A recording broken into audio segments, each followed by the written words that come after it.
3 நூற்றாண்டுகளுக்கும் மேலான வெள்ளையர் ஆட்சிக்குப் பிறகு Nelson Mandela தென்னாப்பிரிக்காவின் முதல் கருப்பினத் தலைவராக பதவியேற்றபோது நாடு புதிய காலத்திற்குள் நுழைந்தது. அவரது ஆப்பிரிக்க தேசிய காங்கிரஸ் கட்சி தென்னாப்பிரிக்காவின் முதல் ஜனநாயகத் தேர்தலில் வெற்றி பெற்றது. இந்த வரலாற்றுச் சிறப்புமிக்க தருணத்தை காண உலக நாடுகளிலிருந்து தலைவர்களும் முக்கிய பிரமுகர்களும் பிரிட்டோரியாவில் கூடினர். இனிமேல் ஒரே இனத்தவர் மற்றொரு இனத்தவரை ஒடுக்க முடியாது என்று மண்டேலா பெருமையுடன் அறிவித்தார். மே 10ஆம் தேதி பதவியேற்பு நாள் அழகாகவும் பிரகாசமாகவும் உதித்தது. ஒரு காலத்தில் வெள்ளையர் ஆதிக்கத்தின் அடையாளமாக இருந்த பிரிட்டோரியாவின் யூனியன் கட்டிடங்களில் இந்த விழா நடைபெற்றது. இப்போது அது ஜனநாயகமும் இன வேறுபாடற்ற அரசும் பிறந்த இடமாக மாறியது. மண்டேலா தனது மகள் செனானியுடன் விழாவில் கலந்து கொண்டார். ஆயிரக்கணக்கான மக்கள் தெருக்களில் பாடி ஆடி மகிழ்ச்சியுடன் கொண்டாடினர். மண்டேலா தலைவராக பதவியேற்பதற்கு முன் டி கிளர்க் மற்றும் டாபோம்பெஹி போன்ற தலைவர்கள் பதவி பிரமாணம் செய்தனர். மண்டேலா தனது உரையில் அரசியலமைப்பை காக்கவும் அனைத்து தென்னாப்பிரிக்க மக்களின் நலனுக்காக உழைக்கவும் உறுதியளித்தார். ஒடுக்குமுறையின் வேதனையான வரலாற்றிலிருந்து நாடு மீண்டு உலகமே பெருமையுடன் பாராட்டும் சமூகமாக மாறும் என்று அவர் கூறினார். பல ஆண்டுகளாக நடைபெற்ற போராட்டத்திற்குப் பிறகு தென்னாப்பிரிக்கா அரசியல் சுதந்திரத்தை அடைந்துவிட்டது என்று மண்டேலா அறிவித்தார். வறுமை, பாகுபாடு, துன்பம் மற்றும் சமத்துவமின்மை அனைத்தையும் நீக்குவதாக அவர் உறுதியளித்தார். இனம், பாலினம் அல்லது பின்னணி எதுவாக இருந்தாலும் சுதந்திரம் அனைவருக்கும் சொந்தமானதாக இருக்க வேண்டும் என்று அவர் நம்பினார். அவரது உரை அமைதியும் சமத்துவமும் நிறைந்த எதிர்காலத்திற்கான நம்பிக்கையை மக்களின் மனதில் விதைத்தது. யூனியன் கட்டிடங்களின் மேல் இராணுவ விமானங்கள் பறந்தபோது அது புதிய ஜனநாயக அரசாங்கத்திற்கு ஈராணுவத்தின் விசுவாசத்தின் அடையாளமாக மண்டேலாவுக்கு தோன்றியது. ஒரு காலத்தில் அவரை கைது செய்த அதே இராணுவ அதிகாரிகள் இப்பொழுது மரியாதையுடன் வணக்கம் செலுத்தினர். புதிய தென்னாப்பிரிக்க கொடியின் நிறங்களில் விமானங்கள் புகையை வெளியிட்டன. அது நாட்டின் ஒற்றுமையையும் புதிய தொடக்கத்தையும் குறித்தது. விழாவின் உணர்ச்சிமிக்க தருணங்களில் 1-2 தேசிய கீதங்களும் பாடப்பட்ட நிகழ்வாகும். வெள்ளையர்கள் என்கோஷி சிக்கிலெல் ஐ ஆப்பிரிக்கா பாடலை பாடினர். கருப்பின மக்கள் பழைய தேசிய கீதமான டை ஸ்டெம் பாடலை பாடினர். அனைவருக்கும் பாடல் வரிகள் முழுமையாக தெரியாவிட்டாலும் இந்த நிகழ்வு ஒற்றுமை, மன்னிப்பு மற்றும் பரஸ்பர மரியாதையின் புதிய பாதையை காட்டியது. கருப்பின மக்களை அநியாயமாக நடத்தி அவர்களது அடிப்படை உரிமைகளை மறுத்த இனவெறி கொள்கையான அபார்தைடு பற்றிய வேதனையான வரலாற்றை மண்டேலா நினைவுகூர்ந்தார். பல ஆண்டுகளாக தென்னாப்பிரிக்கா இனப்பாகுபாடு மற்றும் அநீதியால் பிரிக்கப்பட்டிருந்தது. சுதந்திரத்திற்காகவும் சமத்துவத்திற்காகவும் போராடிய ஆயிரக்கணக்கான வீரர்களின் தியாகங்களை அவர் நினைத்தார். ஒடுக்குமுறையும் துன்பமும் ஒலிவர் டாம்போ, வால்டர் சிசுலு, சீஃப் லுதுலி போன்ற சிறந்த தலைவர்களை உருவாக்கியது என்று மண்டேலா கூறினார். அவர்கள் தைரியம், அறிவு மற்றும் பெருந்தன்மையால் மக்களை ஊக்குவித்தனர்.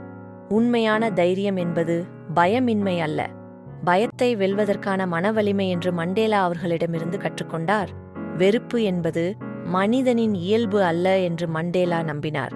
மனிதர்கள் வெறுக்க கற்றுக்கொள்வது போல் அன்பு கூட கற்றுக்கொள்ள முடியும் என்றார்.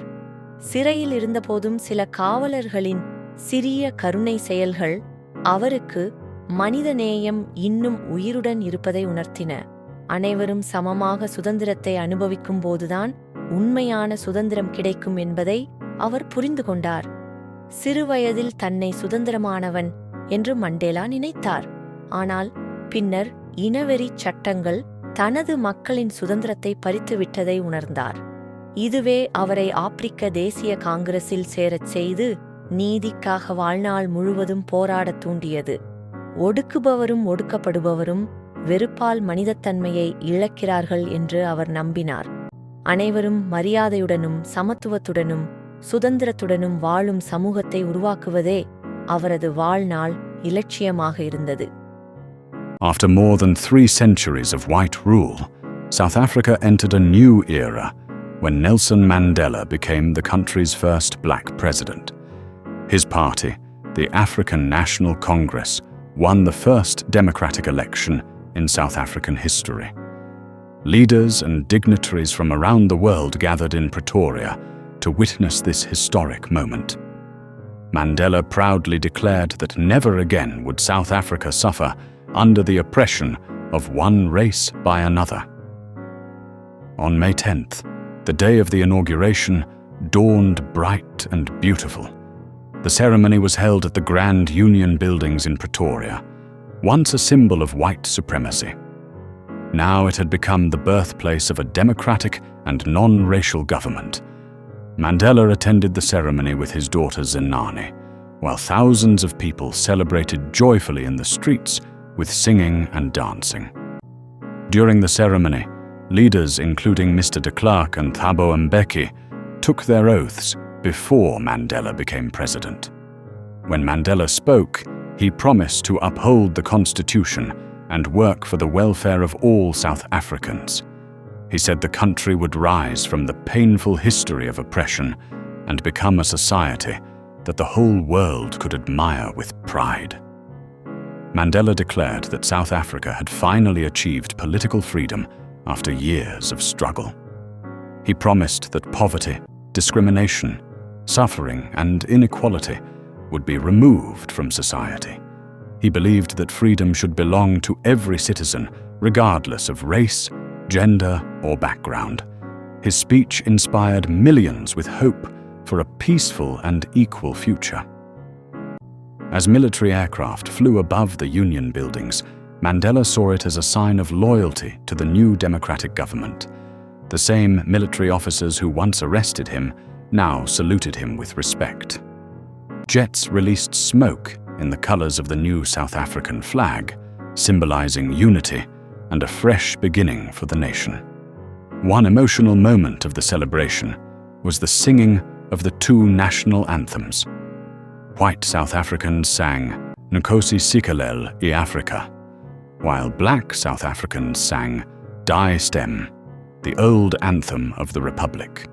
Though many did not know all the words, this act showed that the country was moving towards unity, forgiveness, and mutual respect.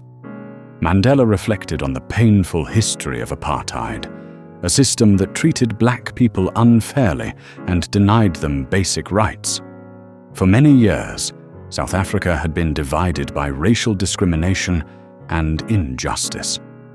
Mandela remembered the countless sacrifices made by brave men and women who fought courageously for freedom and equality. Mandela explained that years of suffering and cruelty had also produced great leaders like Oliver Tambo, Walter Sisulu, and Chief Luthuli. These leaders inspired people with their courage, wisdom, and generosity.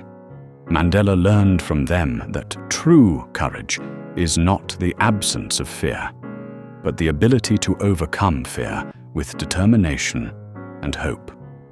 Mandela believed that hatred is not natural and that people can learn to love just as they learn to hate. Even during his years in prison, he noticed small acts of kindness from some prison guards. These moments reminded him that human goodness can never be completely destroyed. He understood that freedom is meaningful only when everyone enjoys it equally.